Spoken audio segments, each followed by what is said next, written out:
வாங்க, இது வந்து சிறகவரை. சிறகவரையை இப்படி பொடியாக பண்ணி வச்சுருக்கேன். ஒரு 1/4 கிலோ இருந்துச்சு.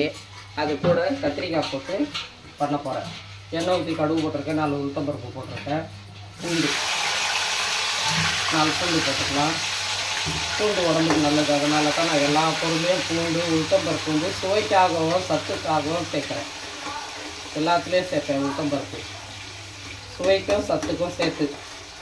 இது பூண்டு கொஞ்சம் செவக்கணும், இது பொரியலுக்கு. இது பூண்டு கொஞ்சம் செவக்கட்டும். இது பூண்டு கொஞ்சம் செவந்துருச்சு. இதில் வெங்காயம் போட்டுக்கலாம்.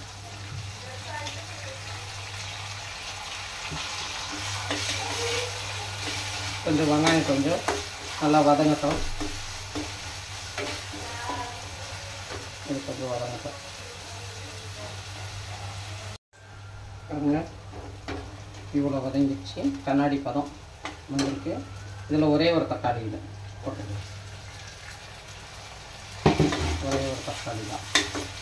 இதில் மஞ்சத்தூள் போட்டுக்கலாம், ஒரு 1/2 ஸ்பூன் கம்மியாக. உப்பு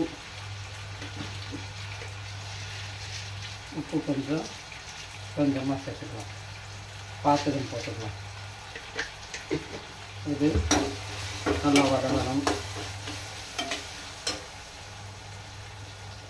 கொஞ்சமாக பெருங்காயத்தூள்,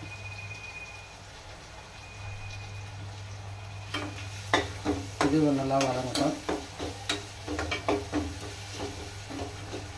தக்காளி கொஞ்சம் நல்லா கொஞ்சம் குழன்னு வதங்கி வரணும்.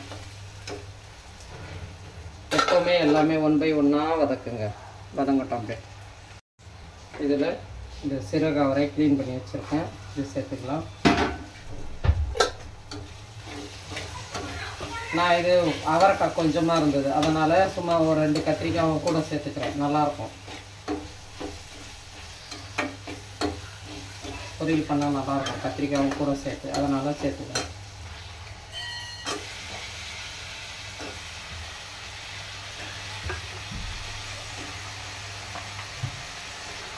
இதை இப்படி போட்டு எண்ணெயிலே வதக்கி விடுவோம். நான் நல்லா வதக்கிட்டு அப்புறம் சிம் பண்ணிடுவேன். தட்டு போட்டு மூடி விட்டு தண்ணி ஊற்ற வேண்டாம், இதிலே தண்ணி கிளம்பும். காயில் கிளம்புற தண்ணியே போதும். இது கொஞ்சம் நல்லா வதங்கணும். இதெல்லாம் மிளகாத்தூள் போட்டுக்கலாம். மிளகாத்தூள் கம்மியாக, ஃபுல்லாக ஸ்பூனில் எடுத்தேன், கம்மியாக எடுத்துருக்கேன். மிளகாத்தூள் போட்டுக்கலாம். மிளகாத்தூள் கொஞ்சம் வதக்கி விட்டு அப்புறமா கொஞ்சம் குழம்பு மிளகாத்தூள் போட்டுக்கலாம்.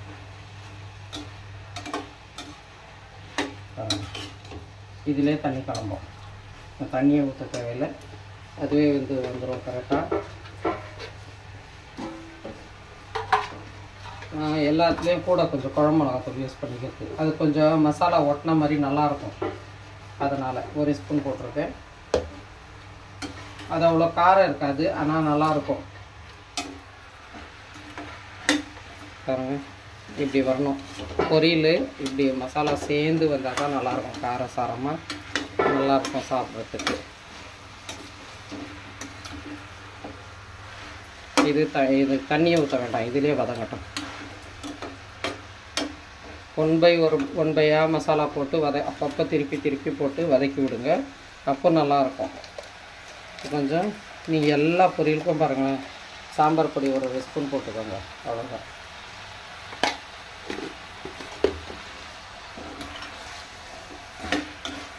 நம்ம டைம் எடுத்து சமைச்சோம்னா தான் நல்லாயிருக்குங்க, சாப்பிடவும் டேஸ்ட்டாக இருக்கும்.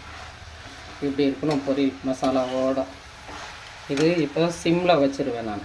சிம்மில் வச்சுட்டு அப்படியே தட்டு போட்டு மூடிடணும், அவ்வளோதான். சிம்லேயே வேகணும், அது சிம்லே வேகட்டும். வாங்க பார்ப்போம். பாருங்கள், தண்ணியே ஊற்றலை பாருங்கள், சிம்லேயே வேகுது.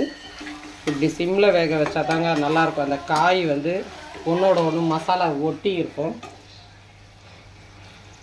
ஒன்றோட ஒன்று மசாலா ஒட்டி இருக்கும். தண்ணி ஊற்றினோம்னாக்கா மசாலா ஒட்டாது. நாம் கொஞ்சம் எண்ணெய் விட்டு செஞ்சால் கூட இந்த வெங்காயம் எல்லாம் நல்லா வதக்கி விட்டால் தான் அது எண்ணெய் வந்து தனியாக பிரிஞ்சு வந்துடும். இது இன்னும் கொஞ்சம் கத்திரிக்காய் வெந்துருச்சு, இந்த அவரைக்காயும் வெந்துருச்சு. பாருங்கள் நல்லா வந்துருச்சு. நீங்களும் இதேமாரி செய்யுங்க. லைக் பண்ணுங்கள், ஷேர் பண்ணுங்கள், சப்ஸ்கிரைப் பண்ணுங்கள், பெல் பட்டனை தட்டி விடுங்க. நீங்களும் இதேமாரி செஞ்சு எப்படி இருக்குன்னு கமெண்ட் பண்ணி சொல்லுங்கள். லைக் பண்ணுங்கள், ஷேர் நீங்களும் எப்படி இருக்குன்னு சொல்லிட்டு கமெண்ட் பண்ணி சொல்லுங்கள் ஃப்ரெண்ட்ஸ். எல்லா புகழும் அல்லாஹ் ஒருவனுக்கே. எல்லோரும் நலமாக இருக்க வேண்டும் என்று அல்லாஹ்விடம் துவா செய்கிறோம். சாந்தியும் சலவாத்தும் நபி ஸல்லல்லாஹு அலைஹி வஸல்லம் மீது உண்டாகட்டும். அஸ்ஸலாமு அலைக்கும் வரஹ்மத்துல்லாஹி வபரகாத்துஹு. ஜஸாக்கல்லாஹ். வாங்க ஃப்ரெண்ட்ஸ் பார்ப்போம். பாருங்கள், எண்ணெய் கம்மியாக விட்டாலும் இது வந்து நம்ம வெங்காயம் மசாலாலாம் 1 by 1 நல்லா வதக்க விட்டோம்னா நல்லா இப்படி மசாலா ஒட்டி இருக்கும். தண்ணியே விடலை. சிம்மில் வச்சு அப்படியே மூடி தட்டு போட்டு மூடி வச்சோமா அதெல்லாம் நல்லா வெந்துருச்சு. கரெக்டாக வெந்துருச்சு பாருங்கள். நீங்களும் இதேமாரி செய்யுங்க, செஞ்சு சாப்பிடுங்க.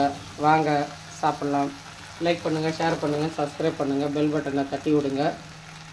கமெண்ட் பண்ணுங்கள் ஃப்ரெண்ட்ஸ். நீங்களும் இதேமாரி செஞ்சு எப்படி இருக்குன்னு சொல்லி சாப்பிட்டு கமெண்ட் பண்ணுங்கள். பாருங்கள், இது சீரக அவரை, அதில் கத்திரிக்காயும் போட்டிருக்கேன். நல்லாயிருக்கும். எல்லா புகழும் அல்லாஹ் ஒருவனுக்கு. எல்லோரும் நலமாக இருக்க வேண்டும் என்று அல்லாஹ்விடம் துவா செய்கிறேன். அஸ்ஸலாமு அலைக்கும் வரஹ்மத்துல்லாஹி வபரகாத்துஹு. சாந்தியும் ஸலவாத்தும் நபி ஸல்லல்லாஹு அலைஹி வஸல்லம் மீது உண்டாகட்டும். ஜஸாக்கல்லாஹ்.